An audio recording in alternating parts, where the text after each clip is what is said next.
Hello students, तो अगर आप जेई मेंस एंड एडवांस वगैरह किसकी तैयारी कर रहे हो तो आपके लिए गुड न्यूज़ है, क्योंकि अनअकैडमी आप सभी के लिए लेकर है स्टूडेंट एमसीक्यू बैच।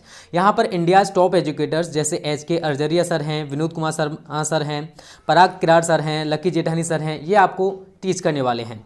और ये बैच स्टार्ट हो रहा है 21 दिसंबर से, और इस वीडियो के डिस्क्रिप्शन में मैंने लिंक दे रखी है। तो स्टूडेंट आप जैसे ही लिंक पर क्लिक करोगे तो आपको ये पेज शो होने लगेगा। इसके साथ साथ आप अनअकैडमी लर्निंग ऐप में IT JEE सेक्शन में जाओगे, वहां पर भी आप MCQ बैच देख सकते हो जो कि 21 दिसंबर से स्टार्ट हो रहा है। और यहाँ पर आपको पूरा शेड्यूलिंग देखने को मिल जाएगा बच्चों, ये पूरा शेड्यूलिंग है, ठीक है। लिंक हमने डिस्क्रिप्शन में दे रखी है आपको। और अगर आप सब्सक्रिप्शन लेना चाहते हो तो गेट सब्सक्रिप्शन पर क्लिक करोगे बच्चों। जैसे आप गेट सब्सक्रिप्शन पर क्लिक करोगे तो आपको ये पेज शो होने लगेगा। अगर आप स्टूडेंट यहाँ पर सिलेक्ट प्लस करते हो तो सेलेक्ट प्लस कर देना। अब आपको स्टूडेंट 1 महीने का सब्सक्रिप्शन चाहिए, 3 महीने का चाहिए, या फिर 6 मंथ्स का चाहिए, या फिर 24 मंथ्स का चाहिए। अब बच्चों क्या करना आपको, सबसे बड़ी बात जो है यहाँ पर आप हैव अ रेफरल कोड पर क्लिक करोगे और यहाँ पर आप स्मार्ट स्टडी क्लासेज जैसे ही डालोगे, स्मार्ट स्टडी क्लासेज आपको बिल्कुल भी गैप नहीं करना है, ये डाल दिया हमने, और अप्लाई कर देना।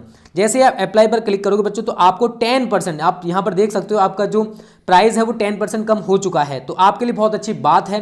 तो ये कोड जरूर यूज करना बच्चों, स्मार्ट स्टडी क्लासेज, जिससे आपको 10% डिस्काउंट देखने को मिलेगा। उसके बाद आप प्रोसीड टू पे कर सकते हो। हेलो स्टूडेंट्स, स्वागत है आप सभी का आपके अपने YouTube channel smart study classes पर। तो बच्चों आप सभी को पता है कि कवियों के जीवन परिचय, साहित्यिक परिचय, कृतियां मैं आपको इस टाइम पढ़ा रहा हूं, और ये रिवीजन वीडियोस हैं। इससे पहले भी हम आपको कंप्लीट करा चुके हैं और इस टाइम आपको रिवीजन कराया जा रहा है हिंदी का। तो बच्चों इससे पहले वाली जो वीडियो थी उसमें मैंने आपको मैथिली शरण गुप्त और जयशंकर प्रसाद दोनों के जीवन परिचय, साहित्यिक परिचय, कृतियां बताए थे। उम्मीद करता हूँ वो वीडियो आपको अच्छे से समझ आ गई होगी। तो स्टूडेंट आज भी हम 2 कवियों के जीवन परिचय, साहित्यिक परिचय, कृतियां डिस्कस करेंगे, तो वीडियो को पूरा देखना, बिल्कुल भी स्किप मत करना। और अगर आप ये चारों तैयार कर लेते हो तो स्टूडेंट आपके 5 नंबर पूरे के पूरे पक्के हो चुके हैं, क्योंकि इन चारों में से आपको एक देखने को मिल जाएगा बोर्ड परीक्षाओं में, टेंशन मत लो। और अगर आप हमारे चैनल पर नए हो और बोर्ड एग्जाम्स की तैयारी बेस्ट तरीके से करना चाहते हो तो आज ही हमारे चैनल को सब्सक्राइब कर लो और जो बेल आइकन है दबा लेना, जिससे आगे आने वाली एक भी वीडियो आपसे मिस ना हो जाए, ठीक है बच्चों।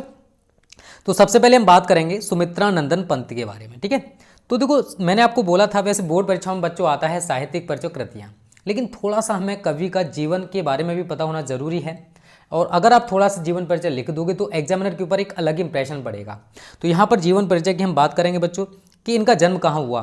तो सुमित्रा नंदन पंत का जो जन्म है वो 20 मई सन 1900 ईस्वी को अल्मोड़ा के निकट एक कौसानी कोई ग्राम है वहाँ पर हुआ था। जन्म के 6 घंटे बाद ही इनकी जो माता जी थी उनका निधन हो गया, देहावसान हो गया या डेथ हो गई। सन 1950 ईस्वी में वे ऑल इंडिया रेडियो के परामर्शदाता के पद पर नियुक्त हुए। सन 1957 ईस्वी तक वे प्रत्यक्ष रूप से रेडियो से जुड़े रहे और मृत्यु उनकी हुई थी स्टूडेंट 28 दिसंबर सन 1977 ईस्वी में इनका डेथ हो गया या फिर इनकी मृत्यु हो गई।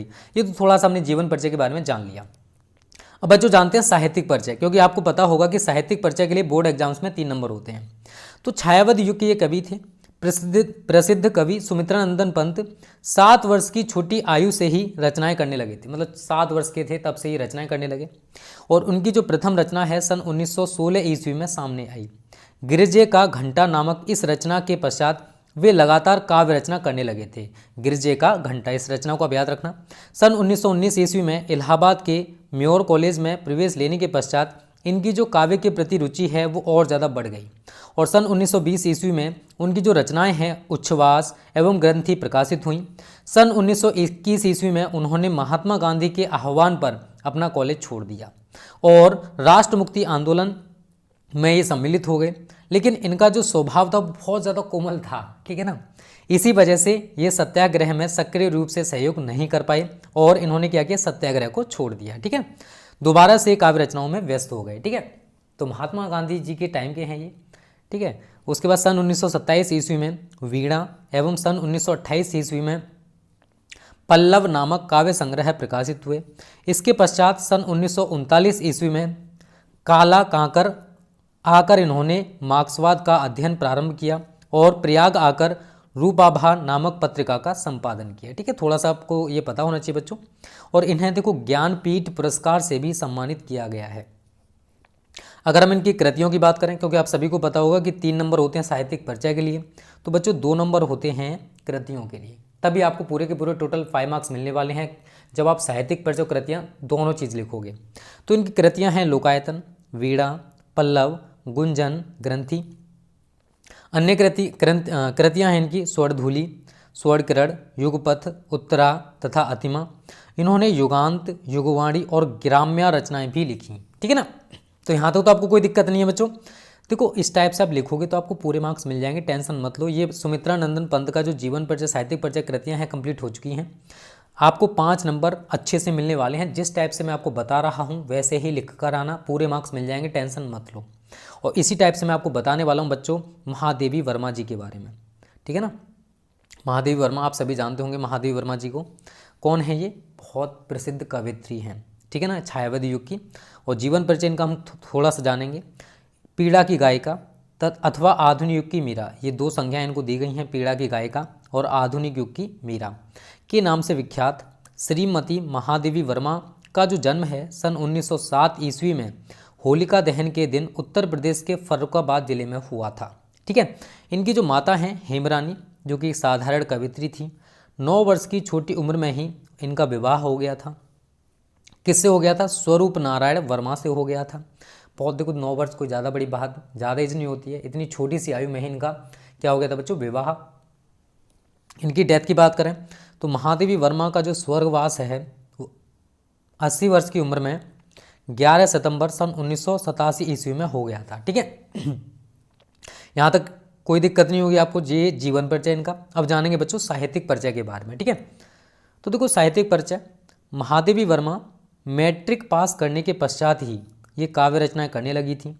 इनकी जो रचनाएं हैं इनके 2 प्रमुख अंग थे, करुणा एवं भावुकता। और इनके द्वारा जो रचित काव्य में रहस्यवादी, रहस्य वेदना, सूक्ष्म अनुभूतियों के भाव भी प्रकट होते हैं।